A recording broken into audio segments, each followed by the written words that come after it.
Hello दोस्तों, मैं रोशन कुमार आपका स्वागत करता हूं JMD current affairs and GK classes में। आज बात करने वाले हैं कि यमुना नदी के किनारे बसा सबसे बड़ा शहर कौन सा है, तो उसके बारे में जानकारी देंगे आपको और बहुत सारे तथ्य हैं इस वीडियो के माध्यम से। तो वीडियो के अंत तक जरूर बने रहें और सारे तथ्यों को देखें। ओके, आइए विलंब ना करते हुए अपने वीडियो के ऊपर और टॉपिक के ऊपर बात करते हैं कि यमुना नदी के किनारे बसा सबसे बड़ा शहर कौन सा है। ओके, भारत में 200 से अधिक प्रमुख नदियों का प्रवाह होता है। इन प्रमुख नदियों में गंगा, यमुना, नर्मदा, गोदावरी और कृष्णा जैसी नदियां शामिल है। यानी भारत जो है क्या है, नदियों का भी देश कहा जाता है एक तरीके से। और यहाँ पर बहुत सारी नदियां क्या करती है, प्रवाह करती हैं। 200 से लगभग क्या है, वर्तमान में 200 से अधिक क्या है नदियाँ यहाँ प्रवाह करती हैं। उनमें कुछ प्रमुख नदियों की बात करें तो गंगा है, यमुना है, नर्मदा और गोदावरी कृष्णा है। ओके, प्राचीन समय में कई सभ्यताओं का विकास नदियों के किनारे हुआ है, क्योंकि प्राचीन समय में क्या था, नदियों के किनारे हमें पानी मिल जाते थे। पानी की वजह से ही हमें शिकार मिल जाता था, खाने पीने की भोजनें मिल जाती थी। और तटस्थ उसके बाद आदमी धीरे धीरे क्या हुआ, जो मानव हुए वो क्या हुए, धीरे धीरे करके अपने विकास के मार्ग पर पहुंचने लगे। और जिससे क्या हुआ कि आगे चल कर के वो किसान यानी खेती करना सीख गए। और खेती के सहारे क्या हुआ, नदियों से पानी लेना और सब चीज़ें क्या करना, उपलब्ध करना सीख गए। इन नदियों से हमें यमुना नदी किनारे बहुत से शहर बसने को क्या होता है, मिलते हैं। ओके, तो उसके बारे में आज बात करेंगे। लेकिन क्या आप जानते हैं कि यमुना नदी के किनारे बसा सबसे बड़ा शहर कौन सा है? तो आइए इसके बारे में बात करने वाले हैं इस आर्टिकल के माध्यम से। ओके, और बहुत सारे तथ्य आपको बताने वाले हैं, तो आप अंत तक जरूर बने रहें। यमुना नदी के बारे में जो सबसे किनारे जो बड़ा शहर है उसके बारे में बात करने वाले हैं। ओके, आइए बात कर लेते हैं कि यदि इतिहास को उठाकर देखा जाए तो समाज के विकास में नदियों का अहम स्थान रहा है। हाँ, देखा ही जा सकता है कि क्या समाज में मतलब नदियों का अहम स्थान रहा है, जिससे क्या होता है, ग्रामीण क्षेत्रों में या कोई भी बड़ी क्षेत्र है वहाँ पर नदियाँ सहायक होती है, पारिस्थितिक और विविधता को बनाने में क्या करती है, मदद करती है। वहाँ पर वातावरण क्या रहता है, अच्छा रहता है। और पानी की उपलब्धता, ज़मीनों में नमी क्या रहती है, बनी रहती है, जिससे सिंचाई करने में क्या होता है, आवश्यकता होता है। लोगों को टाइम टू टाइम क्या हुआ, सिंचाई के लिए पानी मिल जाते थे और आज भी मिल जाते हैं। और कई जगहों पे तो नहरों के द्वारा अब पानी क्या किया जा रहा है, सिंचाई के लिए उपलब्ध कराया जा रहा है। ओके, आगे बात कर लेते हैं। नदियों किनारे ही कई सभ्यता रही है और धीरे धीरे विकास हुआ है। जैसे कि हड़प्पा सभ्यता, ये सब क्या था, मोहनजोदड़ो सभ्यता, ये सब नदियों के किनारे थी। और ये सब क्या हुआ, वहाँ पर धीरे धीरे विकास की, नदियों के सहारे एक स्थान से दूसरे स्थान पर नाव के द्वारा जाते थे और अपने व्यापार को बढ़ावा देते थे।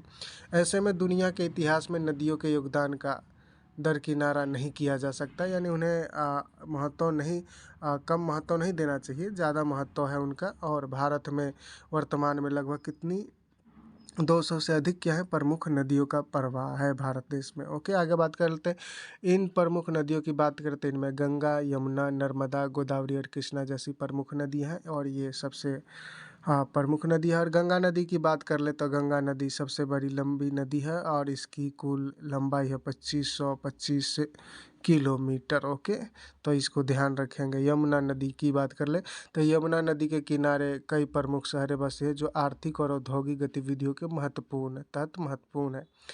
आगे बात कर लेते हैं कि यमुना नदी किनारे बसा सबसे बड़ा शहर कौन सा है। तो इस आर्टिकल के माध्यम से और बहुत सारी चीज़ें बताने वाले हैं। आइए यमुना नदी का परिचय दे देते हैं आपको कि यमुना नदी का परिचय क्या है। तो सबसे पहले हम यह जान लेते हैं कि यमुना नदी के बारे में आपको बता दें कि यमुना नदी का उद्गम कहाँ से होता है, तो उत्तराखंड से होता है। तो यमुना नदी का जो उद्गम होता है ये कहाँ से निकलता है, उत्तराखंड राज्य से निकलता है। और उत्तराखंड के बंदरपूछ में यमुनोत्री से होता है। ओके, तो यमुनोत्री से निकलते हुए होते हुए आता है। यहाँ से निकलने के बाद यह नदी हरियाणा में अपना सफ़र पूरा करते हुए दिल्ली और इसके बाद उत्तर प्रदेश में सफ़र तय करती है। और धीरे धीरे क्या, वहाँ से होते हुए कहाँ आती है, फिर हरियाणा में आती है और हरियाणा में अपना सफ़र पूरा करती है।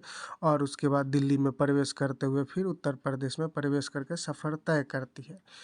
प्रदेश में लंबा सफ़र तय करने के बाद यह प्रयागराज में गंगा में जा कर के मिल जाती है। ओके, तो ये संगम में जा कर के क्या करती है, मिल जाती है बाद में प्रयागराज गंगा नदी में। ओके, आगे बात करते हैं। गंगा नदी की सबसे बड़ी सहायक नदी कौन सी है? तो उसकी बात कर लेते हैं। यमुना नदी गंगा की सबसे बड़ी सहायक नदी है। तो यमुना नदी क्या है? गंगा नदी की सबसे बड़ी सहायक नदी है, जो कि उत्तर प्रदेश में गंगा नदी के समांतर बहते हुए प्रयागराज में जाकर के क्या होती है? मिल जाती है। संगम में जाकर के वहाँ मिल जाती है। ओके, आगे बात कर लेते हैं। यमुना किनारे बसा सबसे बड़ा शहर कौन सा है? तो यमुना किनारे जो बसे शहर है उसके बारे में, सबसे बड़े शहर के बारे में बात कर लेते हैं कि यमुना नदी किनारे बसा सबसे बड़ा शहर कौन सा है? तो आपको बता दिए, यमुना किनारे बसा सबसे बड़ा शहर क्या है? दिल्ली है। और जो दिल्ली क्या है? भारत की राजधानी है और एक बहुत बड़ा प्रदेश है। ओके, आगे बात कर लेते हैं कि भारत के पूर्वी भागों में बहती है यमुना नदी। तो भारत के किन भागों में बहती है यमुना नदी? तो पूर्वी भागों में। ओके, तो पूर्वी भागों में क्या कहती है? यमुना नदी बहती है। ओके, आगे बात कर लेते हैं। यमुना नदी के पूर्वी भाग में बहती है ओके, जो कि उत्तर से दक्षिण दिशा में होती हुई बहती है। ओके, जो कहाँ से? उत्तर से दक्षिण दिशा में होती हुई बहती है। यह पल्ला से दिल्ली में प्रवेश करती है। और यह पल्ला से कहाँ? दिल्ली में प्रवेश करती है, स्थानांतरण करती है। और इसके बाद दिल्ली के चिल्ला बॉर्डर से होते हुए यह गौतम बुद्ध नगर में प्रवेश करती है। और उसके बाद चिल्ला बॉर्डर से होते हुए गौतम बुद्ध नगर में क्या करती है? प्रवेश करती है। ऐसे में यमुना का एक बड़ा भाग दिल्ली के किनारे बहता है। यानी यमुना का जो अच्छा भाग है, बड़ा भाग है, वो कहाँ? दिल्ली में ही बहता है। आपको बता दें कि पुरानी दिल्ली शहर भी यमुना किनारे ही बसा हुआ है। और जो पुरानी दिल्ली है वो कहाँ बसा है? यमुना किनारे ही बसा हुआ है। इसके साथ ही दिल्ली का पूर्वी, उत्तरी और बाहरी इलाका भी यमुना किनारे ही बसा है। ओके, और आशा करता हूँ आप सभी को हमारे वीडियो के माध्यम से ये जो तथ्य मिला है आपको बहुत ही अच्छा लगा होगा। अगर अपडेट अच्छे लगे हैं तो आप हमारे वीडियो को लाइक करें, चैनल को सब्सक्राइब करें और ज़्यादा से ज़्यादा वीडियो को शेयर करें। ओके, ऐसे ही अपडेट्स के लिए हमारे नोटिफिकेशन के लिए बेल आइकन को प्रेस करें, ताकि आपको टाइम टू टाइम हमारे नोटिफिकेशन मिलता रहे हमारे वीडियो के माध्यम से। ओके, आज के लिए इतना ही। फिर नेक्स्ट वीडियो में मिलते हैं न्यू टॉपिक के साथ। Thank you, have a nice day, bye.